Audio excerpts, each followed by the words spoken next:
Et même si parfois les messages sont parfois alarmants, même catastrophiques, je pense qu'il faut garder quand même quelque chose de positif et de se dire que seul on peut essayer, en tout cas ensemble, et c'est l'exercice que je fais depuis 2014, ensemble on y arrive à changer à la fois les modes de pensée, les modes d'usage et notre manière d'approcher l'avenir. Donc rien n'est catastrophique, à nous et aussi à vous d'agir et de faire ensemble, et vous nous trouverez toujours au rendez-vous. La question du numérique en 2014, elle se posait surtout sur la connectivité.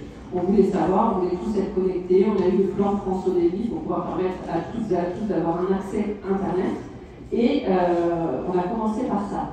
Mais nous, on a voulu aller plus loin, et j'en parlais avec l'intervenant de ce matin. Je pense qu'on est en train de bâtir, je ne dis pas construire, je dis bâtir, parce que les mots ont un sens, la société de demain.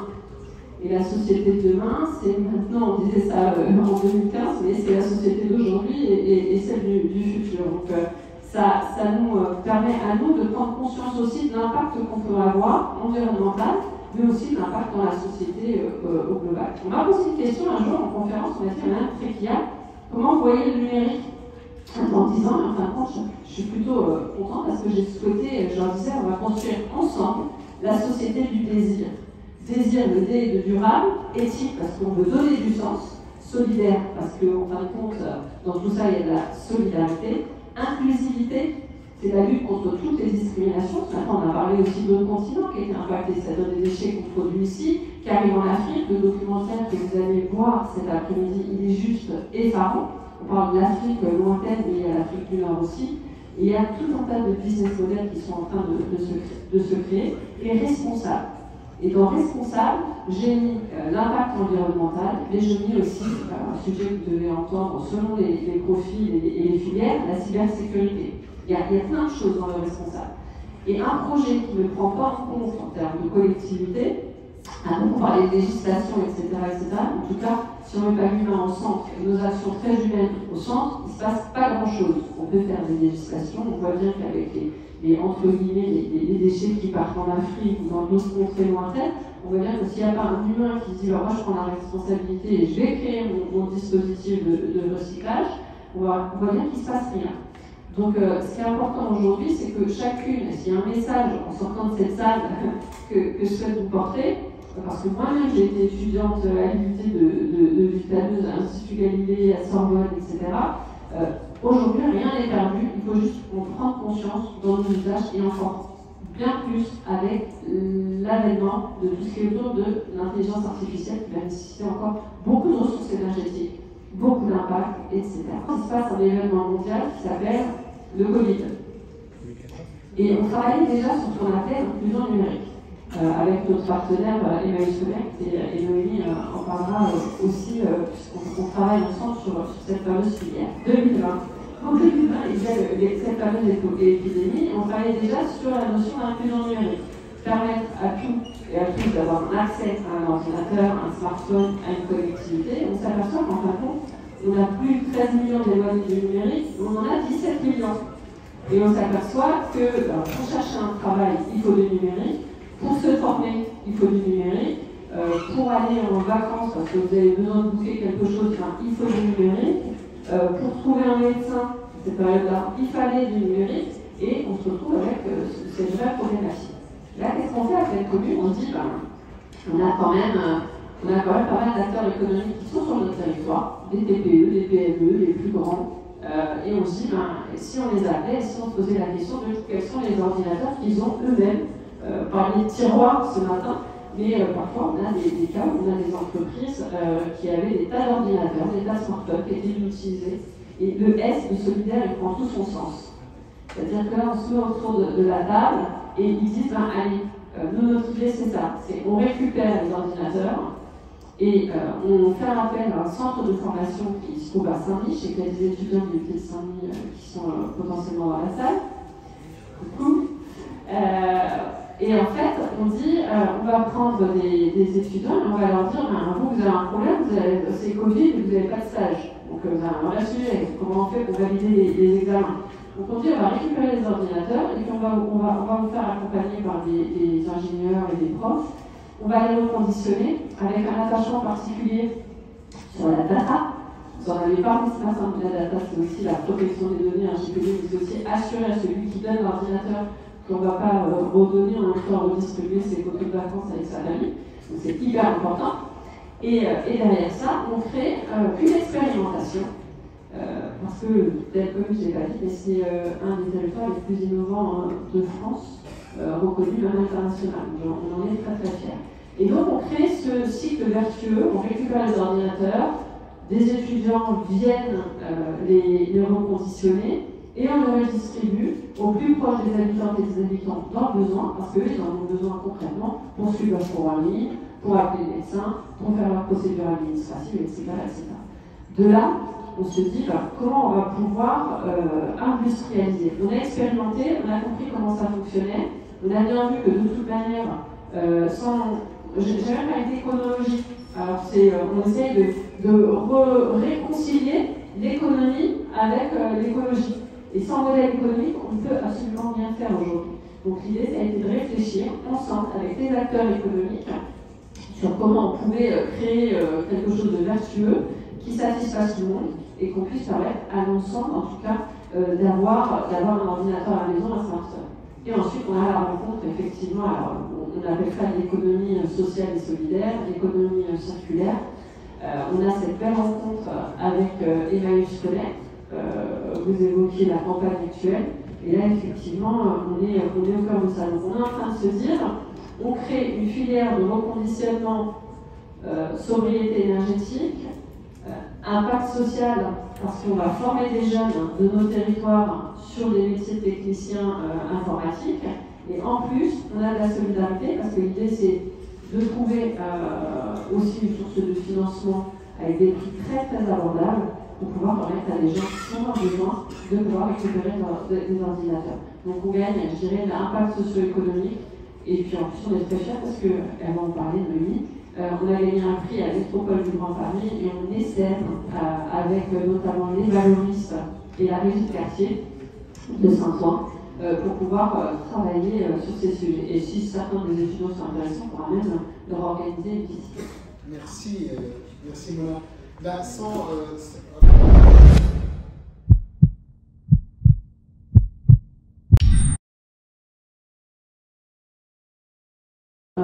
on a un sujet derrière tout ça, sur les usages, l'environnement, etc. On a un sujet qu'on connaît plus sous le nom de souveraineté numérique. On s'aperçoit que des fois, on a un vrai sujet de régulation d'innovation. C'est-à-dire que l'innovation, elle avance, mais elle nécessite plus de ressources pour faire tourner ça rejoint l'éco-conception, hein, parce que c'est comment je fais pour concevoir un logiciel. Je vais prendre l'exemple du logiciel. Et des fois, on se retrouve avec le message, votre version Windows, elle n'accepte plus, ou votre version Mac n'est pas possible de faire la mise à jour, vous avez besoin de ce logiciel parce qu'il a été mis à jour, etc. Donc nous, notre objectif aussi au travers de la filière de reconditionnement, c'est, on parlait de 2030 aussi ce matin, moi c'est un sujet qui me tient à cœur depuis de nombreuses années, c'est l'open source. C'est de dire comment, face à un monde, on voit bien la géopolitique, on voit bien que les minerais, ça devient une ressource hyper, que même parfois même en faire la guerre pour pouvoir aller les récupérer. On voit bien qu'on utilise trop nos smartphones, on voit bien qu'on essaie de faire l'éco-conception, mais en tout cas, quand on regarde les ordinateurs qu'on utilise, et c'est pas moi qui dis, c'est des statistiques, on a souvent des GAFAM qui se cachent pas très loin.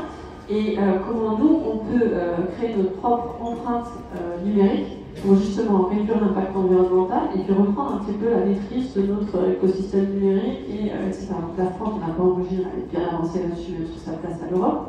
Mais on réfléchit dans cette filière de reconditionnement et de ces centaines d'accès gratuits, de pouvoir mener avec les acteurs de la filière une conduite du changement pour pouvoir aller utiliser des outils open source qui permettent d'accéder justement aux sources et d'être moins dépendant de mise à jour de Word ou d'Excel ou de systèmes qui font que je suis obligée d'en changer parce que mon besoin, j'en ai besoin, j'ai pas le choix. On me dit, vous ne pouvez plus utiliser tel outil.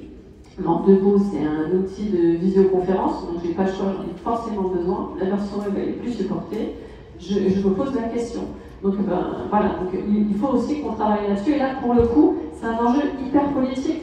C'est même politique, géopolitique. géopolitique et on revient à l'actualité du jour. Donc je pense qu'on va tous aussi, et on s'appuie sur notamment, on l'a vu l'année dernière dans la même journée du numérique responsable à l'unité du TANEUS, où certains cursus ont intégré des co-conceptions, ce qu'il n'y avait pas il y a 25 ans. Il y a 25 ans, on ne parlait pas du tout de quel est l'impact d'un programme que je dois faire dans le cadre de mes études. Aujourd'hui, on se pose la question et on intègre. Donc il y a des sujets qui sont éminemment politiques, géopolitiques. L'innovation au sens large est un sujet politique par rapport aux temporalités que je viens d'exposer.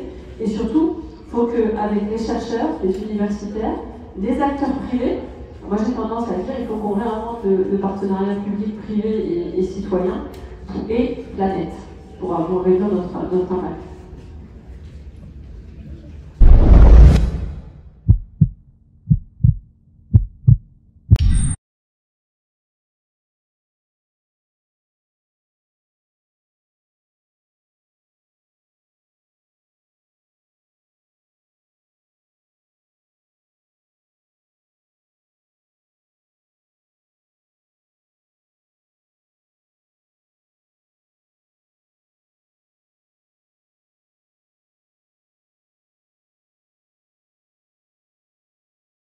Tout est fait pour qu'il y ait une forme d'addiction.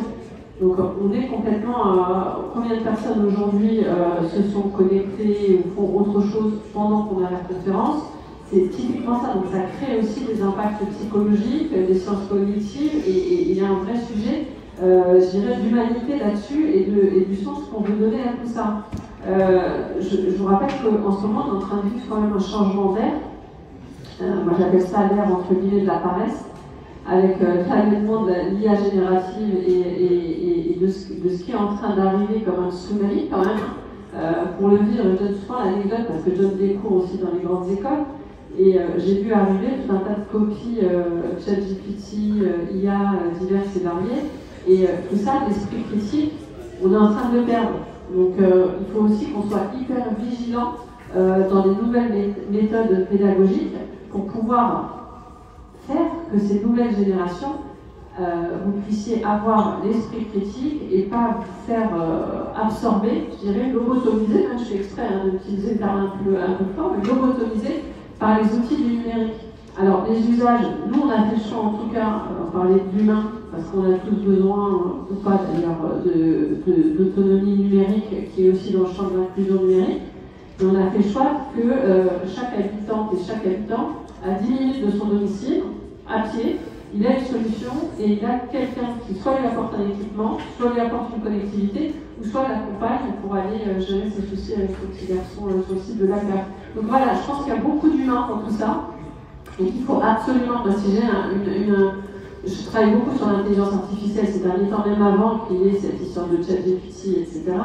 Et les impacts, et je pense qu'il y a un vrai sujet. Faites des recherches sur les impacts de ce qui est en train d'arriver, de ce qui nous arrive, parce que ça va avoir un effet sur votre génération, sur celle qui arrive, moins sur la nôtre, parce qu'on est dedans, ceux qui sont intervenants, on est dedans, donc on a cet esprit critique, mais faites des recherches par vous-même, documentez-vous, et sincèrement, c'est un gros point de vigilance que je vois sur l'addiction et cette ère de la paresse. Alors, pour expliquer cette ère de la paresse, le lien et de ne pas céder à la facilité. Je crois que c'est vraiment important. Et tout ça, ça a un impact sur nos usages numériques d'aujourd'hui, de demain, mais d'impact environnemental pour rebondir en fin de compte sur ce qu'on était en train de dire. Donc, et vraiment, on a besoin de travailler mais avec vous et pas pour dire, moi comme je dis à mes étudiants, le but c'est pas de vous dire que ChatGPT c'est pas bien, vous ne l'utilisez pas, etc.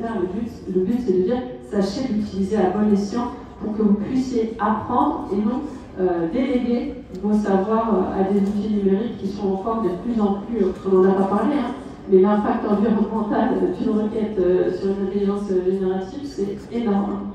Voilà un petit peu ce que je voulais vous dire.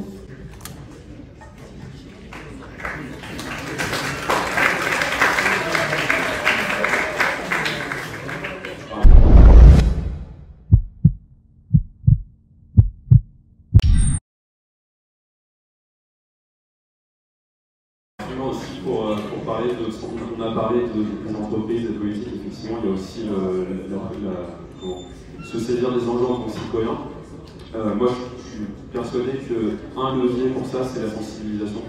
C'est ce qu'on fait aujourd'hui, c'est pour ça qu'on a mis des tables rondes sur le sujet. Je pense qu'effectivement, la sensibilisation, c'est une étape incontournable pour prendre en compte et comprendre les enjeux à la fois environnementaux et sociaux du numérique.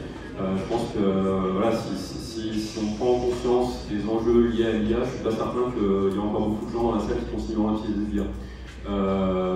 Donc ça, c'est un premier aspect. L'autre aspect, c'est finalement comment on arrive à rendre la sobriété cool, finalement. Comment le cool change de vent. Est-ce que ça doit être vu comme étant voilà, cool d'avoir le dernier iPhone? Finalement, j'en suis pas convaincu. Donc c'est comment on fait pour faire en sorte qu'on voit la sobriété numérique comme un récit de vie dans lequel on doit aller. Moi, c'est un exemple que j'aime bien donner. Alors, encore une fois, pour prouver que je ne tape pas contre Apple, j'ai un iPhone. Derrière, j'ai collé des vignettes. Voilà, on a tous ça, la vignette tech, qui vont dire que en fait, voilà, moi ça fait depuis 2021 que j'ai ce téléphone-là. Et en fait, c'est un peu la façon d'aller dire, en fait, c'est cool finalement d'avoir du vieux matériel parce qu'en fait, on tient compte des enjeux environnementaux, on tient compte des enjeux sociaux, et finalement, ça ouvre à des discussions avec des gens qui ne sont pas du tout sensibilisés au sujet.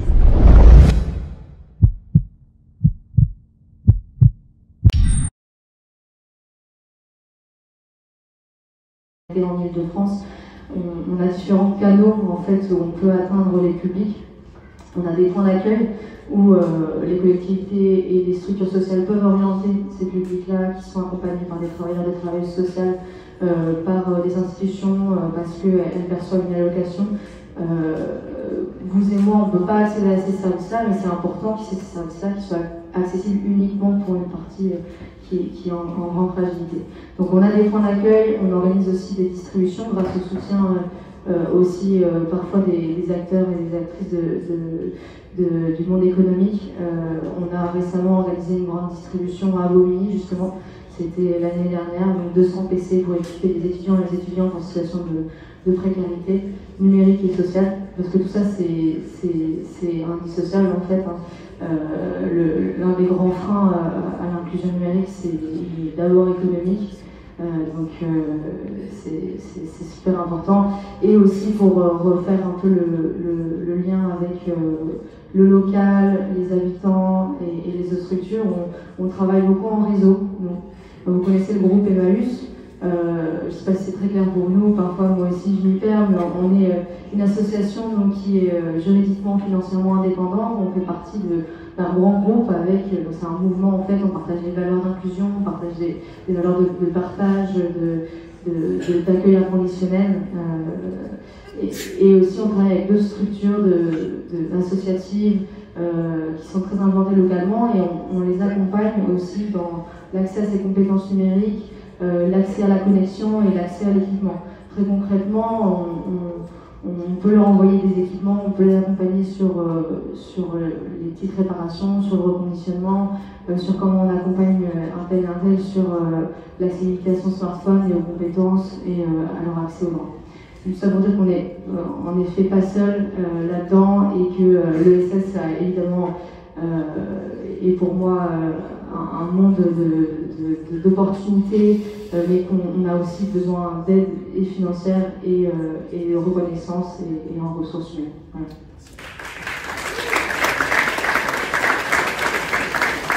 La première fois que j'ai parlé de filière de reconditionnement de l'informatique, on m'a dit oh là là, qu'est-ce que c'est cet objet voleur identifié que tu es en train de vouloir créer. On a réussi, pourquoi? Parce qu'on s'appuie sur les besoins du territoire, les constats du territoire, et nous, notre rôle, c'est effectivement de financer, mais aussi d'appuyer sur le maillage territorial, d'être, je dirais, l'excipient, en tout cas, entre les différents acteurs, et de propulser la politique publique. Quand on a compris ça, déjà, on a fait un grand effort. Mais le numérique aussi, on a mis quelques règles, et on dit attention à l'impact environnemental, attention à l'inclusivité. J'aime bien illustrer par deux exemples.